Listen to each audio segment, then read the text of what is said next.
keep you safe during hurricane season. Of course, the season in full swing with Tropical Storm Erin expected to reach hurricane strength soon. But some experts say South Carolina lacks the necessary resources that already exist in most states to better forecast severe weather events. Lexi Horvath takes a look into why this technology has not made it into the Palmetto State. The feeling as a hurricane approaches. Tension builds as the anticipation sets in. I remember Hugo. I can remember being in the room, all of us piled in one room at night with Hugo barreling through. Doing everything you can to keep your loved ones, home, and belongings safe. But in a state so prone to experiencing severe weather, we are one of only a few states that actually does not have one of these networks. A network of weather stations. State climatologist Hope Mizell has been pushing for years to get in South Carolina. We would be able to provide better data, more accurate data, more timely data. Potentially life-changing information from this technology called a Mesonet system. A network of weather stations able to measure and monitor real-time weather data, specifically soil saturation levels, which provide real-time alerts of localized potential flooding. Not just for big picture like hurricanes, but even smaller scale like thunderstorms and such.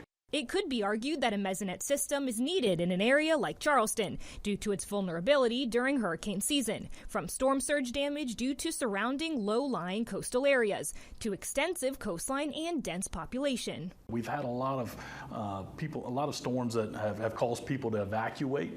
South Carolina Emergency Management says, quote, South Carolina is one of the most vulnerable states in the nation to be impacted by hurricanes and tropical storms. Yet, as you can see here on this map from the Department of Natural Resources, the technology exists in most states, but not South Carolina. Why? Why have we not gotten onto this already? Do you have an idea? Well, I'll be very transparent saying it could be a lack of just not knowing. State Representative Gary Brewer says that lack of knowledge includes him. I had not heard about it. But after doing his own research and learning that the state does not have this system. Yeah, it shocked me a little bit, especially with all the activity that we have when it comes to storms, whether it's floods, hurricanes, tropical storms, even the occasional tornado that we get here. However, it comes with a hefty price tag of over $1 million. It's a huge investment. It will be an investment for the state of South Carolina. But as our population grows exponentially, hurricanes more than ever remain a threat, with 8 tropical storms and 4 hurricanes impacting South Carolina since 2020. Well, Helene was not necessarily a Hugo to Charleston, but it was a Hugo to Greenville and to Aiken and to those counties as well.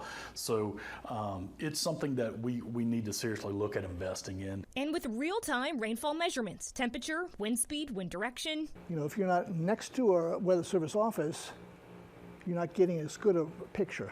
While a few of these smaller scale weather stations are already in place in some parts across the state, like Dorchester County and Edisto, DNR is hopeful to eventually have a network of them in all 42 counties. There's huge gaps in rural parts of the state where we need better observation, better weather information to make better decisions. Mizell says recent weather events like Hurricane Debbie and Helene highlight the need for a weather system of this kind. Well, the better you can forecast, the better you can tell people when they have to get out of harm's way. And so that saves people money. If you can narrow down the range of people who have to evacuate, then that makes it easier for those people to evacuate, as well as you don't have those people who don't need to evacuate.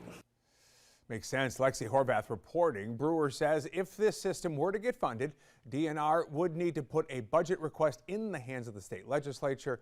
That request is due this fall. Coming up next.